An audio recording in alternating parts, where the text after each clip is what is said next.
And welcome everyone across the fruited plains and around the globe. This is Canyon Lake Broadcasting, coming to you live from Canyon Lake High School, the weight room. We're presenting tonight's 7th edition of the Coach's Corner. Thank you for joining us tonight.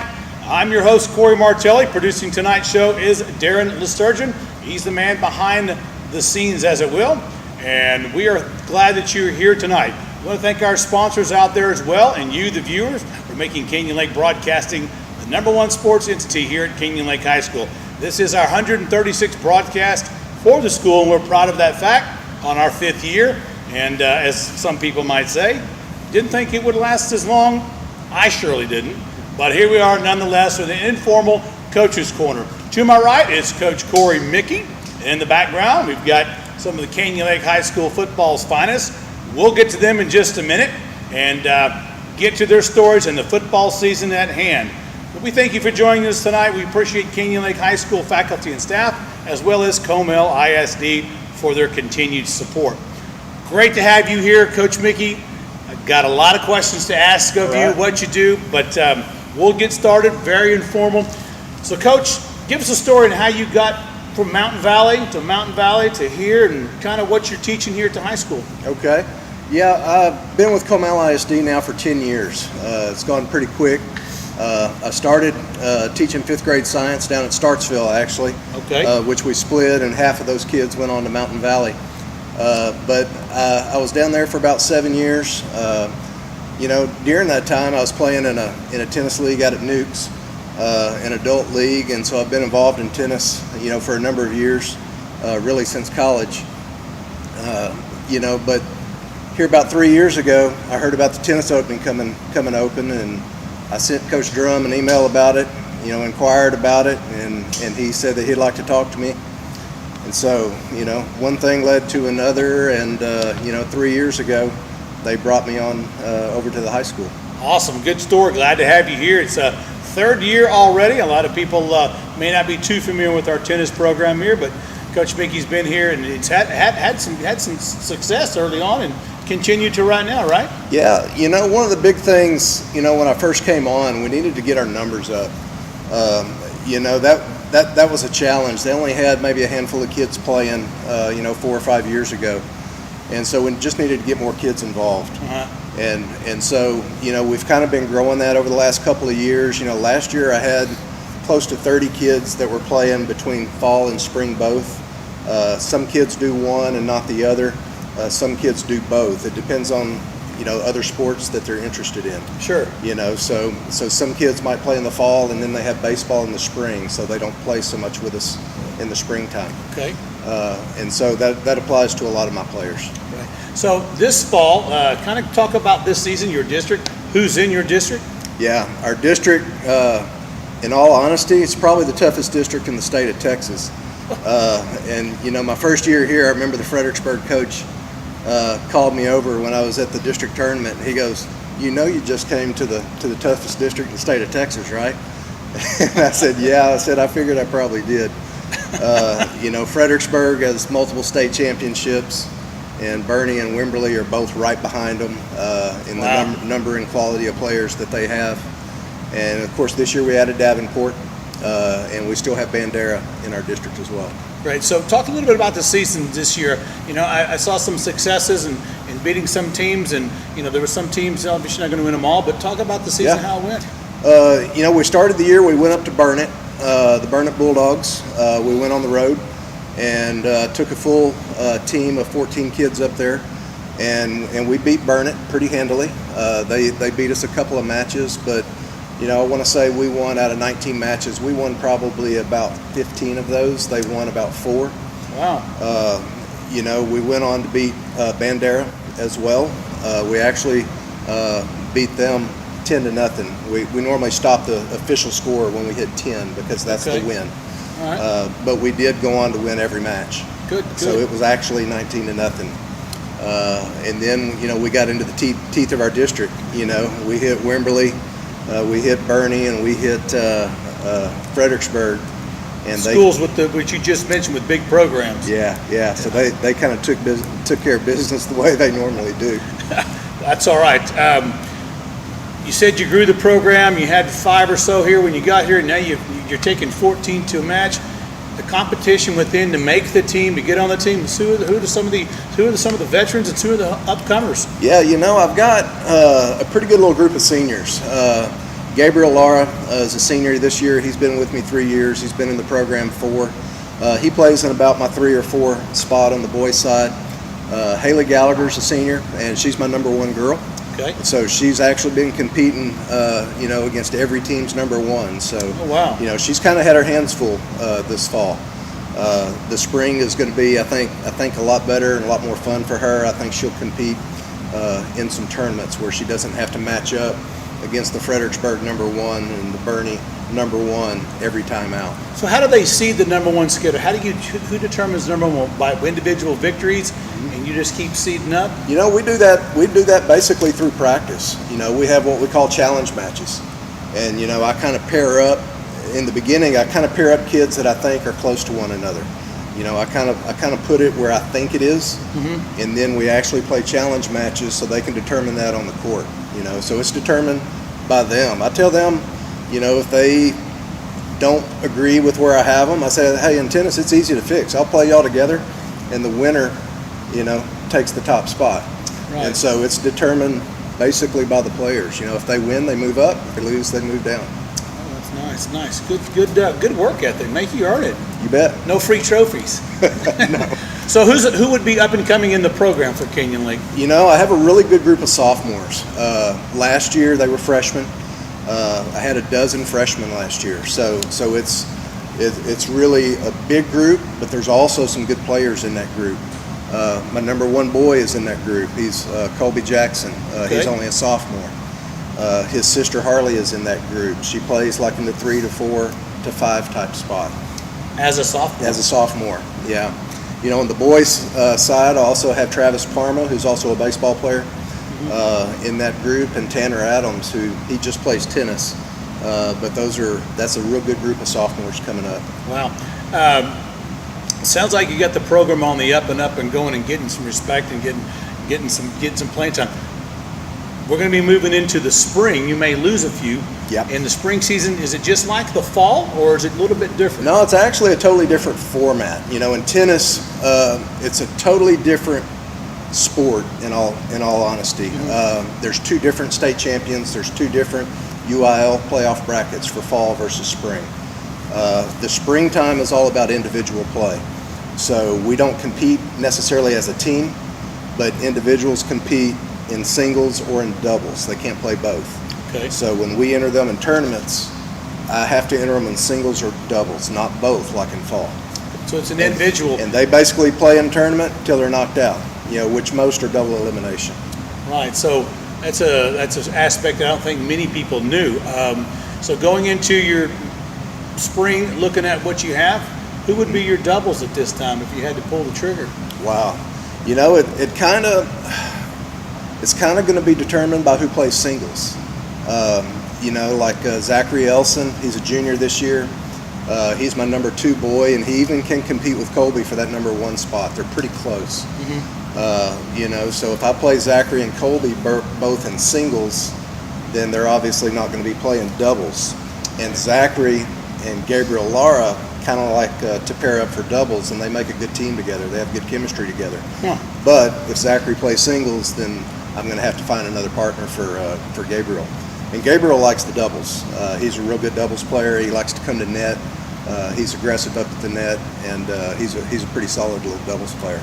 A little bit of strategery involved, right? Right.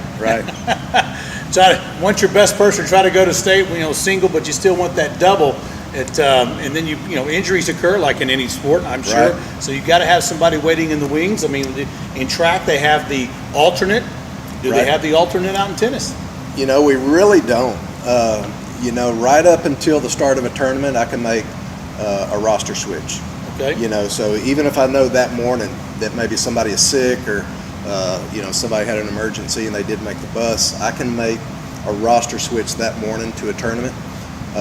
They don't really the tournament directors don't really like that, because it messes with the bracket. But typically they're pretty flexible on that. And so going with the rest of the season and going into the spring, is there anybody who may not be on the team in the fall that may be coming in to help you out in the spring? I know you said that there's some that play different sports. You know, probably not. Normally, it just goes the other way because we have softball, we have baseball, we have soccer, and then of course you have track all in the springtime. Mm-hmm. So typically our fall, we're only competing with volleyball and football for the athletes, and typically those athletes are not the ones playing tennis. And so typically we just lose in the spring and we don't game. Okay, really? Okay. Well, good. Well, Harwell, you do anything this spring? Want to take on some tennis? Why not? Hey, I'd be happy to have some of these guys. You know, one thing we had a good time with last year, the Marion team. You know, Marion, they're 3A, they're a small school. Sure. And about half their tennis team is their football offensive linemen. And, really? And I mean to tell you, they're a lot of fun out there. I mean, they're out there. Got two of them here. They look like they just came out of the weight room. You know, their shirts are cut off at the sleeves, and they're all muscled up, and they're out there with a tennis racket in their hand. Our guys like playing them. They're a lot of fun. Makes for a good scene. You know, good picture, if you will. So you know, back to a little bit when you started off the program. I know. How did you start recruiting, getting the word out through the school? Did you send letters out to start, hey, I'm Coach Mickey, I'm here, we're going to start the program? You know, and, you know, part of it is that a lot of the kids here already knew me because I've coached for a number of years up at the rec center, through the basketball program, through Little League and such. And then also I was teaching down at Startsville, teaching 5th grade, so I know about half the kids here even coming in before I even started. Big advantage. And so a lot of the kids, you know, knew me, and so that was a big help. Wow, that's a good story, getting from A to Z, as it were, in which I didn't know, the toughest tennis district, I guess, in the state. I knew Fredericksburg, family up there. I knew Wimberley was tough, and I knew Bernie had their groove on as well. I suspected, as some with Newcomb, the ranch down here, that there are some people who did play tennis over the years, and you coming up here putting that together is pretty good. Yeah. Getting Canyon Lake on the map in a different sport. Yeah, you know, Wimberley actually beat Bernie just about a week ago, and that's the first time, at least since I've been here, that anybody has taken more than 1 or 2 matches off Fredericksburg. Really? So they lost 9 seniors last year to graduation, and their coach told me that his top boy and top girl both just basically quit playing, just decided not to play the fall, and so he came in pretty much depleted this year. So he's kind of in a rebuilding year this year, and Wimberley was able to take them out. Does if you have a freshman, like in football, freshmen pretty much stay on the freshman team. In this sport, it's just whoever can get be the best. You know, yes. I mean, in the fall, my top 7 boys and my top 7 girls make the varsity. Okay, and everybody else will be on JV. Okay. I didn't have enough to have 14 kids for a full JV roster, but we had enough to have a couple of matches where the kids could get some experience under their belt. Okay. So there's not like there is a JV team. We do. But not in bigger schools. Is there an A team, B team, stuff like that? Or is it just? You know, most of them are just JV or varsity. Okay. You know, a big school like Fredericksburg that might have, not a big school, but their bigger program, they might have 60 kids playing tennis. You know, so if they have 60 kids playing, you know, they can only enter 15 or 16 in a spring tournament, you know, so he still has 47 kids to play in JV tournaments.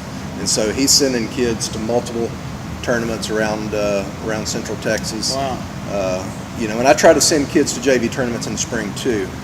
I'd rather them compete at a level where they can have some success than to always go play varsity just because they played it in the fall, and then, you know, maybe get knocked out in the first round or 2. That's how you build a program, keep kids interested, is letting them have that chance to get up off the bench. I like to see them compete, you know.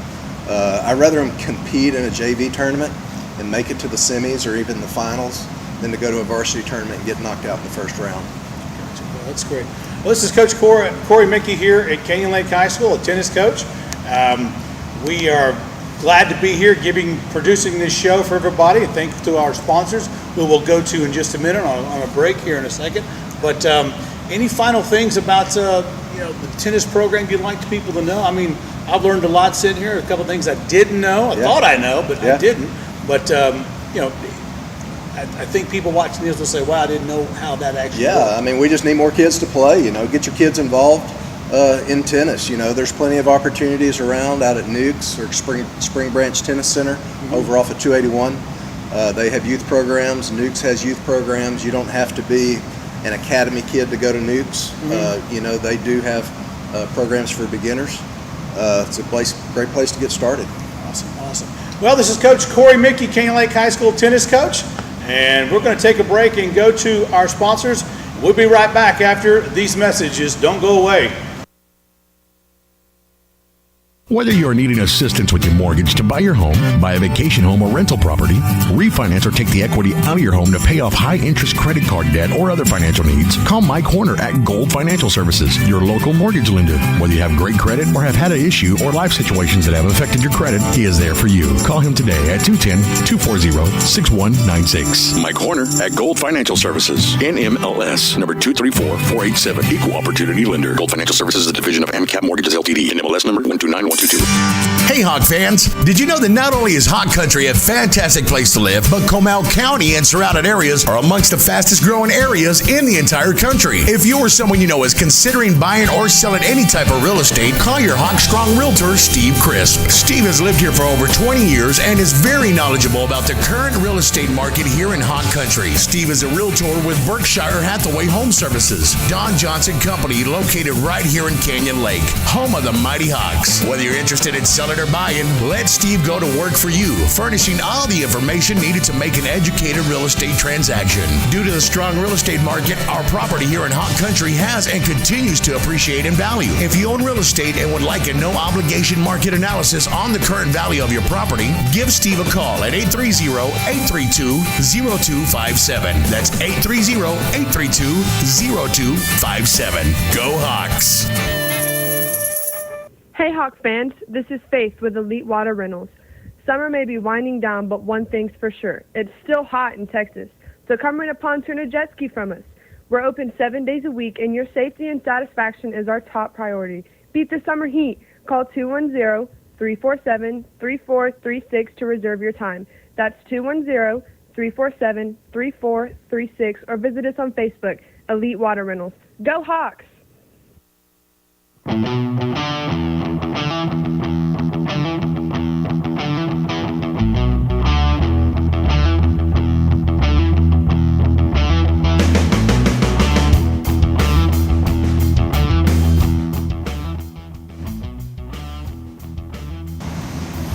And welcome back to the Coach's Corner here, live from the Canyon Lake High School weight room, an informal show brought to you by Canyon Lake Broadcasting. We're glad to be here and have you watch us on YouTube. We really appreciate it. Our numbers have gone to the roof, and that is because of you, the viewer.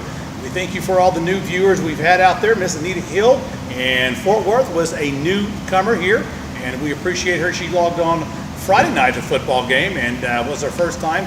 Laura Zawinski, another person who's come on, and we're just getting all kinds of people to join and watch Canyon Lake Broadcasting, and we really appreciate y'all. We thank y'all for being here tonight on the Coach's Corner. Well, we just talked to Coach Corey Mickey and all the tennis jargon you'd want to know and things that I didn't know. We're going to have him back in just a minute, but we're going to skip over to football right now. In front of me on my right is Daniel Garcia, senior strong guard, sophomore strong tackle Brett Harwell, and on my far right is junior Jeremy Green. Thanks, guys, for coming here and join us for the show. Let's talk a little bit about football, man. Let's talk about last Friday night. We lost a close one, 40-41 in overtime, and Blanco got one on us, but that's okay. We'll be back next year to see them as well. You know, I know it was a last-second win by them. We missed one field goal. They missed three before that, and don't you know it, we missed one in the overtime, and they made it. So that's the way it goes sometimes. Daniel, I'm going to talk to you first. You're the senior on the squad. Last year, you came in different packages. You came in, you showed up a little bit. You'd see 55 come in and out quite a bit. And last year was like, who's 55?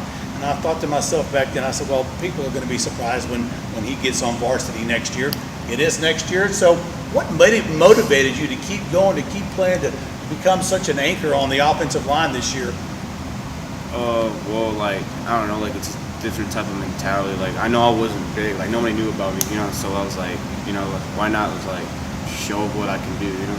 Right. I'm not the biggest, I'm not the fastest, but I feel like what Coach Moses says, like, about angles and pad level, so, like, and, like, things like that. Coach Moses talks about blocking half of a man sometime, and you know, being the slot T offense, you don't have to be the biggest guy on the block. No. That's got to play to your hand, right? Yeah. I'm like, everybody I go against is usually like 6'2", 6'3", so it's always half a man, half a shoulder, half a leg, easily win the battle. Get up under the big boys with a little leverage.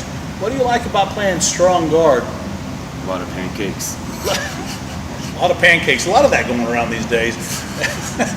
But you've had a heck of a season. You've become a huge asset.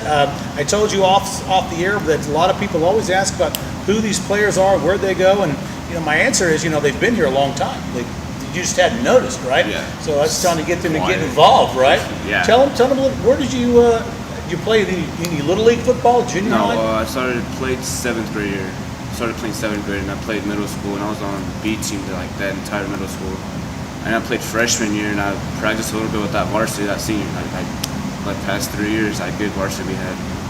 And then sophomore year, I got moved up the last game on Liberty Hill to varsity and playoffs, but then we lost first round. And then junior year, that's when they started using me as different packages, like swingman everywhere.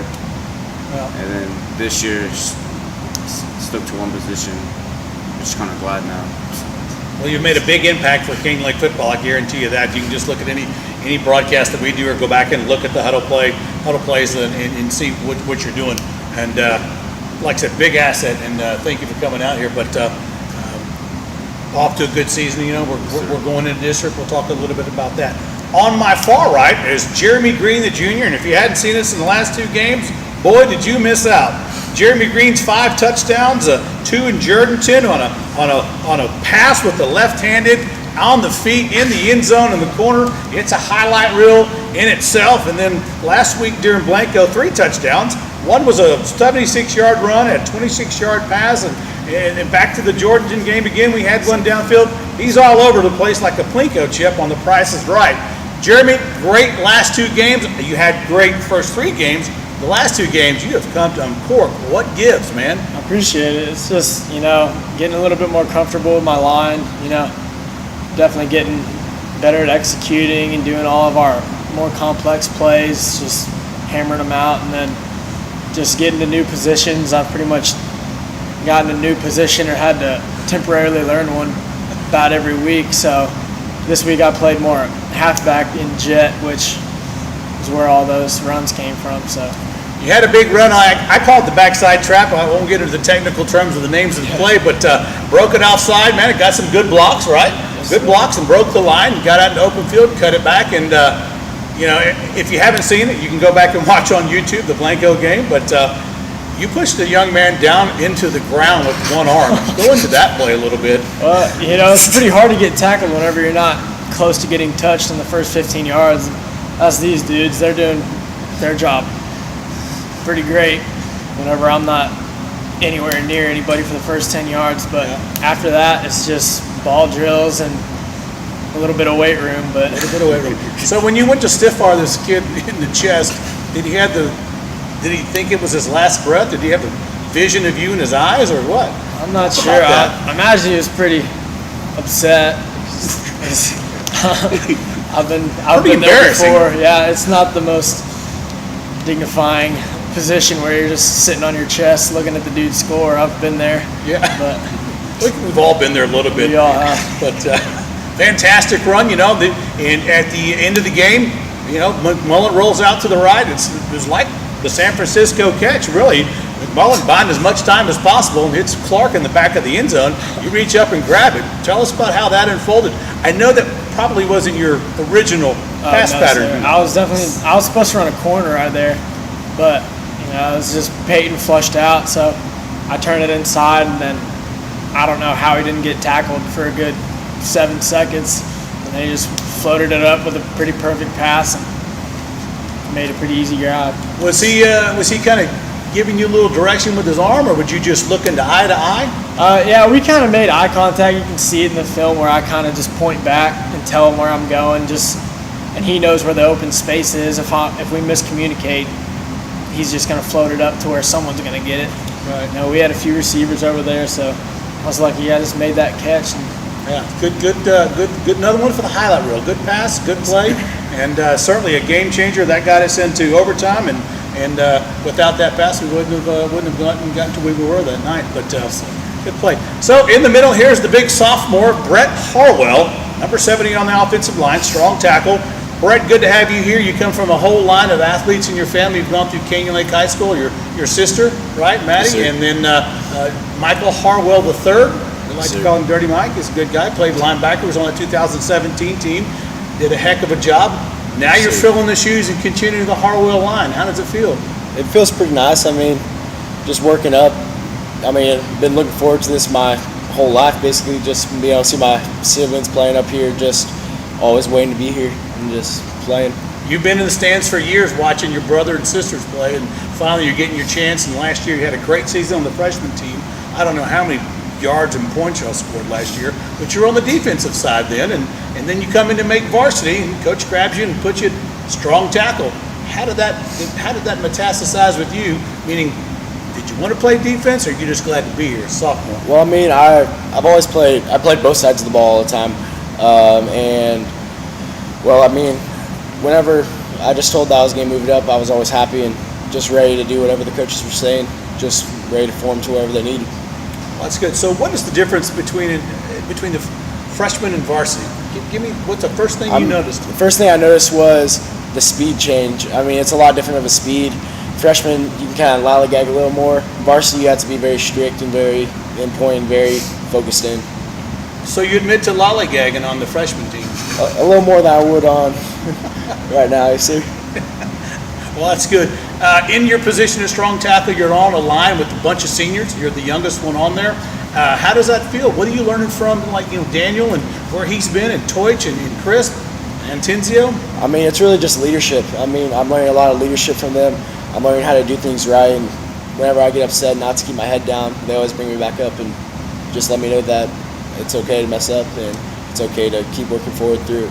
Well, every lineman we've had on, we talked about pancakes. Daniel had mentioned pancakes. George said that's his favorite things to do, and he quote, I like to be very nasty. Is that some aspect you're learning from George, being nasty? I'm not sure what that all entails. This is rated G, so we'll just keep it there. But are you nasty as well? I mean, you gotta love syrup on your pancakes. I guess you do. So, A little butter, maybe. yeah. So, Well, last week we lost to Burner to Blanco. Moving into district play, we're 0-0. We got LBJ coming into town. Everybody talks about LBJ, some D1 commits. I looked at some film. I don't see where they've played any slot T offenses. How do you think they're going to fare with that, with you on the line? Because there's some big boys coming. To be honest, I'm not sure how they're going to play this. Like, coaches have like 3 different type of plans, but like, we honestly don't know what they're actually going to do. Like those D1 commits, like, I don't know where they're going to play, because they never played a slot T before. So like, I don't know. It's gonna be pretty fun though for the offensive line. Like, I don't know. It's gonna be pretty fun. I've seen some big boys play the slot T offense for the first time, and a lot of times it didn't turn out so well. They really didn't know what happened there in the first half at all. And we played Navarro runs a slot T. We played Liberty Hill, obviously they run the slot T. So it's not always the biggest guy who wins. I can assure you that. So surely that's got to play to your favor a little bit. Yeah. So if it's just mentality and discipline, I feel like that's what beats teams like that are overconfident, I guess. What do you think about LBJ coming in there, and maybe you'll get to see more of the offensive side of the ball than the defensive side of the ball this week? Offensive side of the ball, I hope we just keep it on the ground. Coming from a receiver, you probably don't hear that much, but I just hope we take it to him like we did in 2016, just 4 yards of play, 2 hands on the ball, and grind him out, because I really don't think their secondary is going to be able to just transition to playing keys all game. They're going to be looking in the backfield, and we just got to carry out good fakes and before they find the ball, we'll be buying. Yeah, so kind of finding the ball, you'll be buying them. There's a play that you run very well. It's been run in the past, and I haven't seen anybody cover it for years, ever since my son played there, but it seems to find you wide open every time. Yeah, so just about. It just really depends on the throw and the protection. But other than that, it's a pretty successful route. It's just a pretty simple crack arrow that if you run it right, it's money. Money in the bank. Certainly that's been the case for you this year, running not only those patterns but catching the ball in tight situations, some acrobatic catches. I'm guessing that you probably go home and your dad throws you footballs in the swimming pool and you act like you're going to dive in the end zone. Is that how you train for that type of catch? You know, a lot of that came from just having a big brother. Oh, here it comes. Yeah, just the goose. Yes, sir. Just little brother syndrome where I knew I wasn't just going to out jump him and out catch him, so I just had to work on dynamic catches and then definitely not being the fastest dude on the field at any point in time. Right. I've just got to work on the fundamentals and the little odds and ends that nobody else works on. So did your dad have your backyard set up like a gladiator area between you and your big brother? No, sir. We pretty much did that ourselves. Whenever we got watching too much UFC, we'd start trying to do moves on each other, and then it would end up in a pretty good brawl.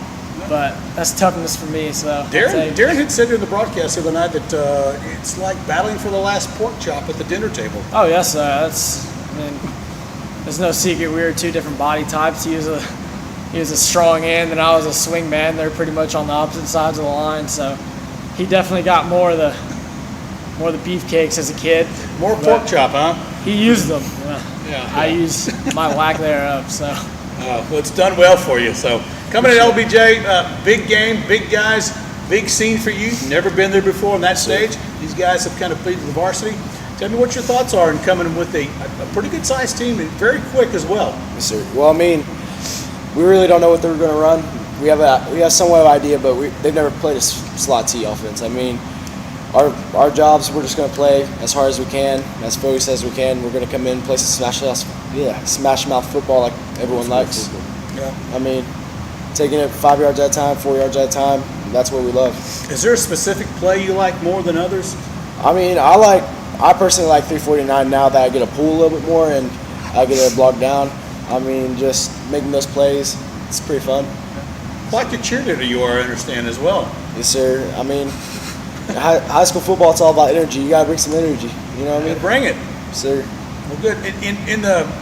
When a play comes in and play's told, who's controlling the huddle? Would that be you or McMullen? Well, I mean, it's all about everyone has to be focused in at the time. I mean, Hayden's here. He calls eyes. Everybody focuses in. Everyone shuts up. I mean, we just get into it. Sir. Well, good. Well, we're just three players on the high school varsity football team. Jeremy Green, the junior, over here to my far right. Brett Hallwell, the sophomore, and the senior Daniel Garcia. They're going to have their hands full come Friday night as LBJ comes to town here, one of our only few home games of this year. We'll take a quick break and be right back. And thank you for our sponsors for making it happen. So don't go away. We'll come back for the third segment of the Coach's Corner.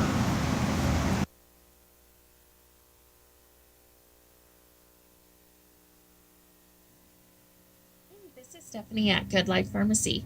If you have not had a chance yet, stop on by our pharmacy and come meet our team. We are open Monday through Friday from 9 to 6 and Saturdays 9 to 2. Come check out our website at www.goodlifefarm.com. We also even have an app that you can use on your smartphones to help manage your refills and requests. You can even text us through the app and we can respond quickly to your questions and concerns. Again, stop on by when you get a chance or give us a call at 830-214-2920. Thank you so much and take care.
Hey, welcome back to the Coach's Corner here in Canyon Lake High School's weight room.